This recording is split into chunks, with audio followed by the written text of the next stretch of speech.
Hello Pisces, and welcome to your reading for the week of November 13th through 19th, 2023. If you are new to this channel, welcome. I'm glad you could join me. If you are returning to this channel, then welcome back. It's very good to see you again. This reading will be for Pisces, whether you have a Pisces sun, a Pisces ascendant, a Pisces moon, or some other significant Pisces placement in your chart. And if you do enjoy these videos, please like, subscribe, and leave comments for me. These are always appreciated. Okay, today we're going into a week with a Scorpio new moon, which will be these are going to be released Monday the 13th. That is going to be the day of the new moon, and this can bring some very intense energy with it, so please be aware of that. I'm going to be reading, if you're not familiar, I'll be doing an astrological spread, the 12 houses of astrological houses, and be reading the meanings of the cards based on the meanings of the houses. And I'm going to be using the Cartouche deck, which is an Egyptian oracle, and I'm also going to be using the Aleister Crowley Thoth deck, the tarot deck, to clarify. So let's see what Pisces needs to know for the week of the 13th to the 19th. I'm also going to add that if you are watching this video on a time other than November 13th through 19th, this video may still be for you. If you see the subject line and you're drawn to watch it, then there's something in here for you. So let's see what Pisces needs to know.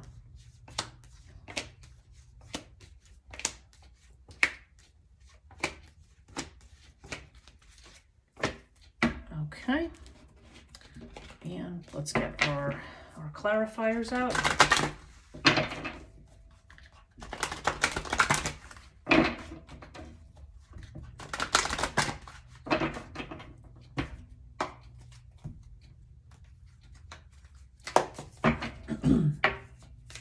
Okay, Pisces for this week of 13th through the 19th.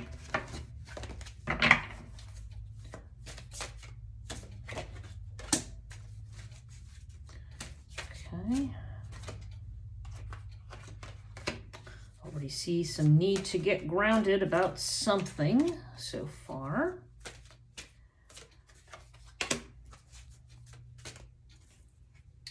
Okay, so what we got? 1, 2, 3, 4, 5, and then 2 in the center. Okay.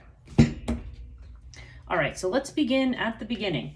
The first house of the astrological houses is Aries energy, and this is going to go Aries through Pisces, the 12 houses. And so this has to do with you, your personality, how you present yourself to the world, your personal branding, if you will, any kind of self-care that you may be doing. And you have Earth with the 8 of Swords.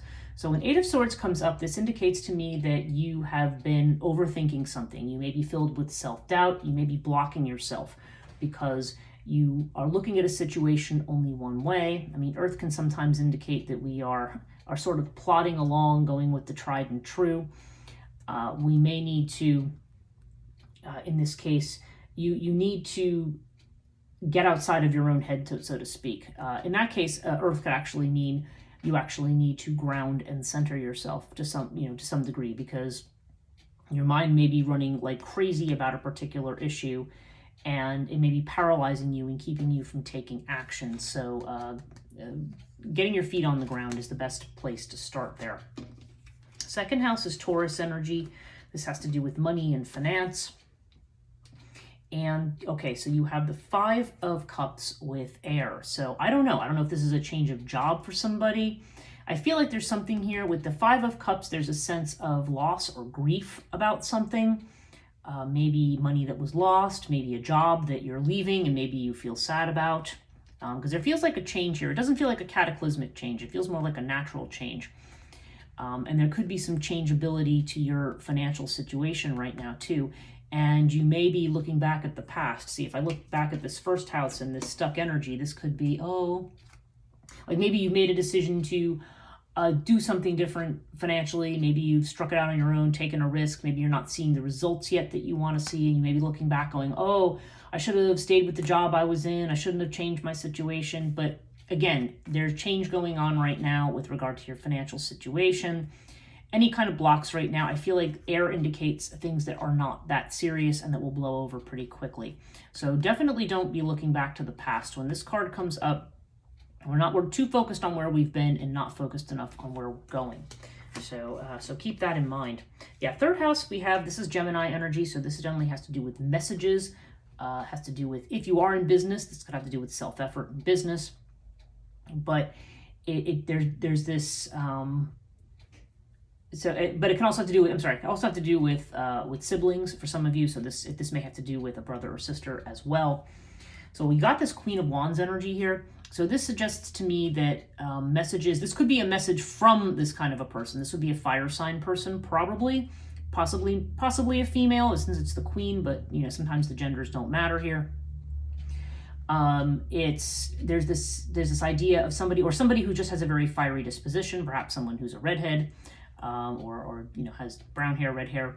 That's all things that can go with the Queen of Wands energy. But the Queen of Wands is somebody who is very fiery and very determined and very much seen by people. Very, very confident, striding out. So this could be a person who's bringing you a message. This could be you. But we're seeing Seth here. So Seth is the Stormbringer. So this could be a message or something that's come in that is not something you want to hear, or something that's caused anxiety. We have it with water card, so this seems to be a message about a change of some kind. Water has to do with, and it could be a very emotional message too. And when I'm seeing the Five of Cups here, this could be connected to finances or business for some of you, because I feel like there's this water energy that's coming in, and that may be part of what's leaving you up in your head here in the first house. But there's this idea that whatever the situation is, whatever message you have gotten here, water is a dynamic card, and it has to do with change. So this stuckness over here, you're not actually stuck. This is a moving and changing situation, and I feel like this card may actually mean that you need to be confident and move into your own power in the face of whatever news you might have received, or whatever obstacles you might be facing in this way. Fourth house has to do with Cancer. This has to do with your home, your environment, your personal sense of security. And yeah, you've got this Seven of Swords again. This is almost a card. This is a card of self-sabotage. Like, I feel like this is you thinking yourself into a corner about something. This could have to do with your physical home. This may have to do, again, with your sense of security. And again, you have Crook and Flail. Crook and Flail is the card of be confident. Get disciplined, get your ducks in a row. There could be a legal matter with the with the Crook and Flail.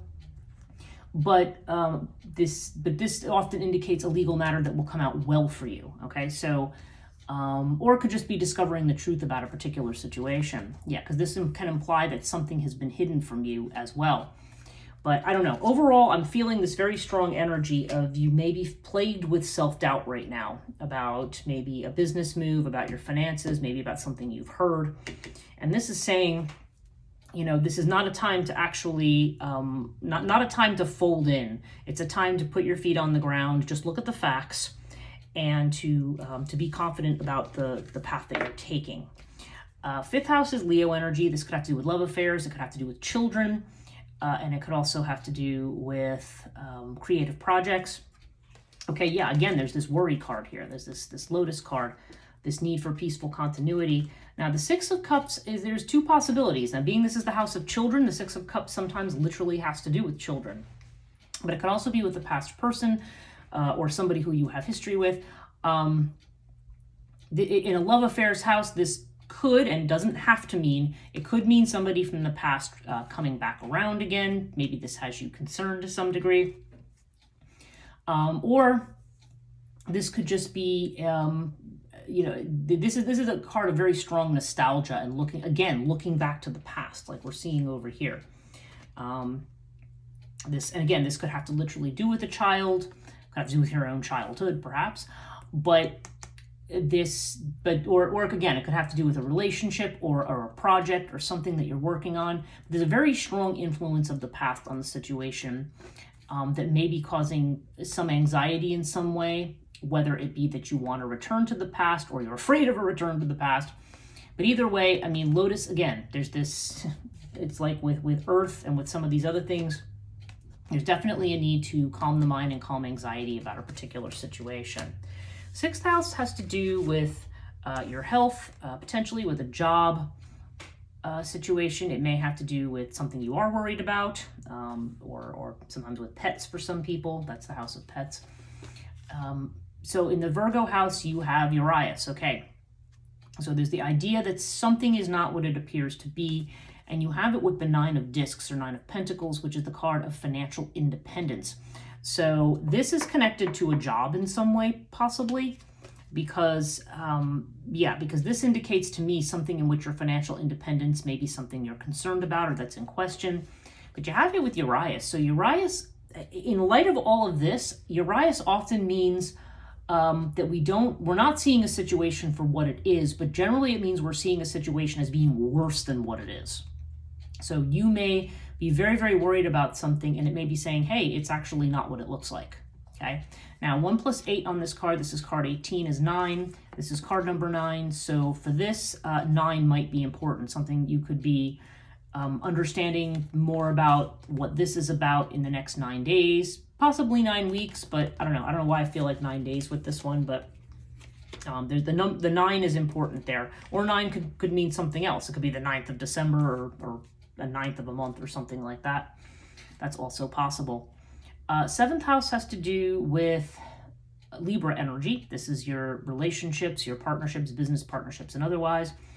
Okay, you've got the Sphinx with the Queen of Cups. So for some of you, this is probably going to be a secret admirer, because Queen of Cups indicates somebody who is loved, and Sphinx is somebody who is not being obvious.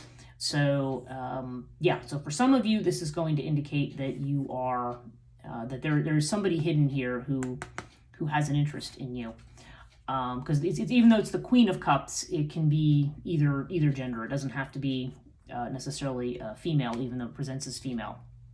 It just indicates this love. So I don't know if you're actually already married and in a relationship.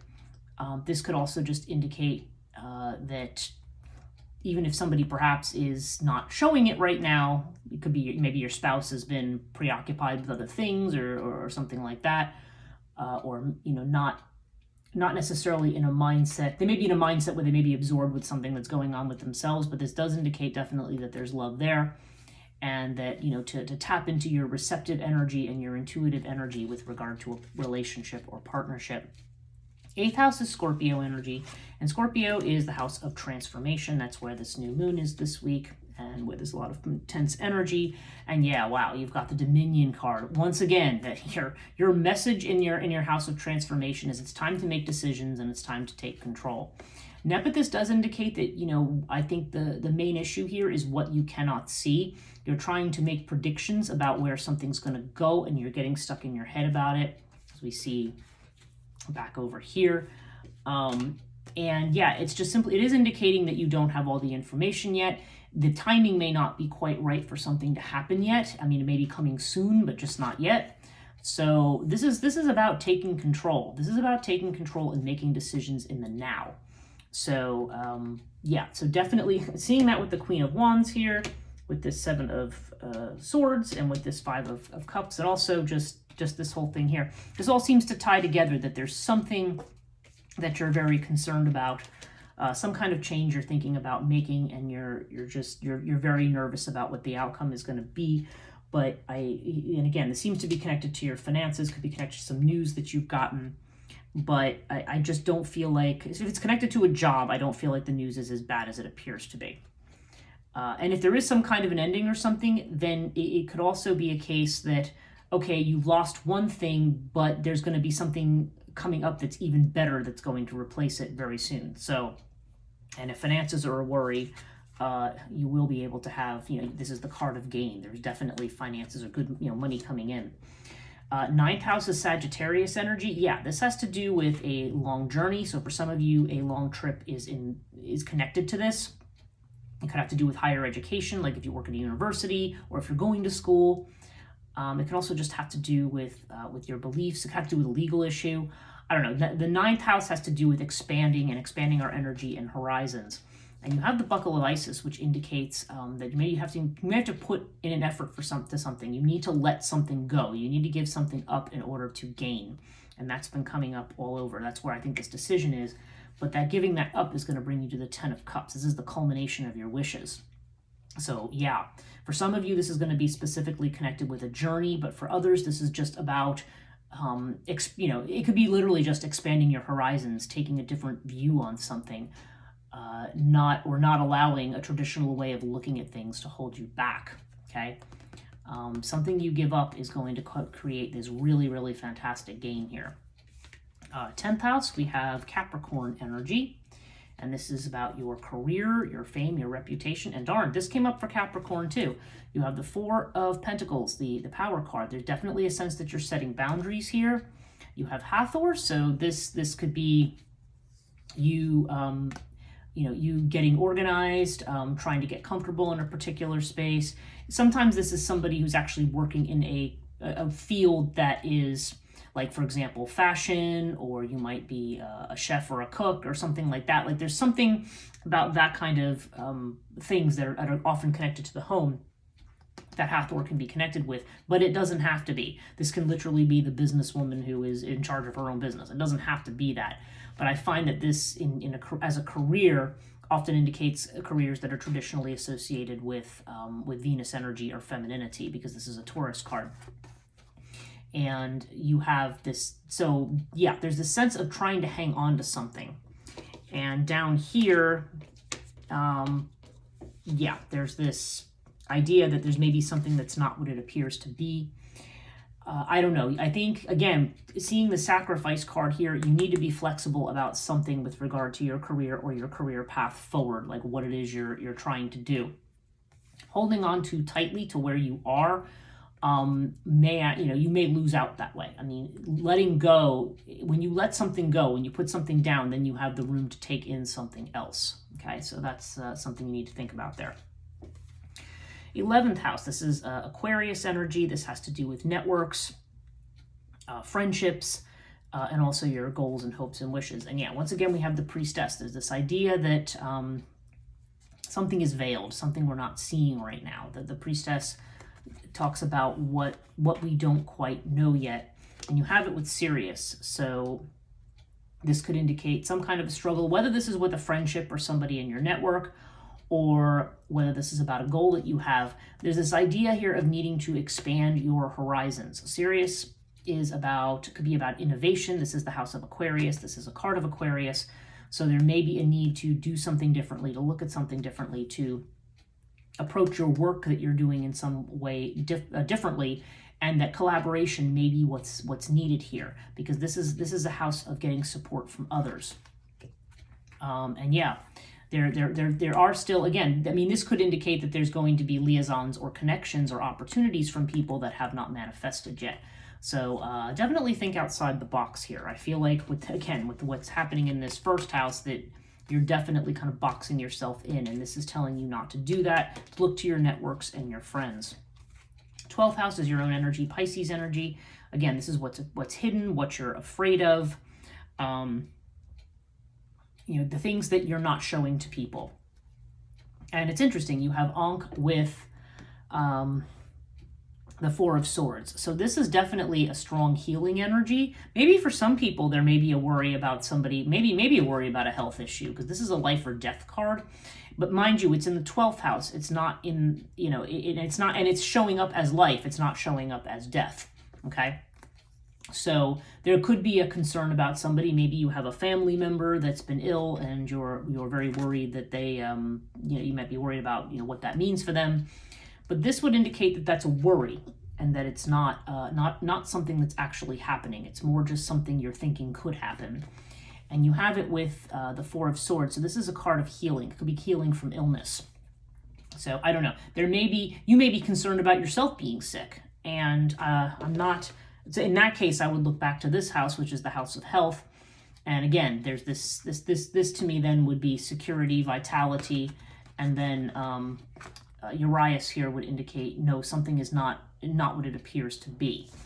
But there's definitely no indication here. Like again, for a life or death matter with Nepenthes, it would mean, okay, let's just say you have a family member or something, or there's something going on where where you think there's a life or death matter. This is saying whoever it is you're thinking of, it's not their time. Okay, Nepenthes definitely means that it's not somebody's time. So this is not, and that's also not something we want to delve into with tarot, but I think it's coming up here because for somebody who's watching this, that particular thing is an issue. If that isn't an issue for you, then nonetheless, I feel like there may be a lot of worries. I feel like there's a need to withdraw, maybe to take some time out to figure out what it is that you really want, what you really love, how you really want to spend your time. And I feel like it might be a good idea to take some time out and think some things over. Now, overall, you have Thoth, okay? So Thoth is about, this is karmic kind of stuff. This is about divine timing. This is about things happening when they're supposed to. And we have it with the Princess of Wands and the Nine of Swords. Those both came out. So again, this is a card of mental cruelty, of worry. Right now, you may be dominated by worry about things that are not happening and are probably, actually, my feeling is they're not going to happen. But you're very concerned about the what ifs here. And the Princess of Wands is like the Page of Wands. This is about, new inspiration, new energy, new projects, positive messages. This is really telling you that you need to take your energy into going onto a new path, instead of worrying a lot about finances, worrying about the past, worrying about some of these other issues. There's a lot here that you need to let go, and you need to think outside the box and look differently at something, because a lot of energy, you're spending a lot of energy now stressing yourself out, and it's about things that, from what I can see here, it's about things that are either not going to happen or are not going to turn out as badly as you may think that they are. So that's it for this week. I hope you have a great week. I hope everything goes very well for you, and we'll see you next time. Thanks for watching.